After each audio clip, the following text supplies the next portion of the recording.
my name is Sanjeev Chandra. I'm a professor in the Department of Mechanical and Industrial Engineering.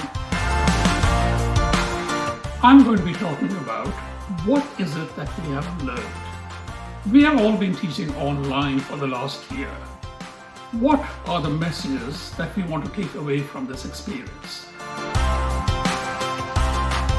I tried using a flipped classroom approach.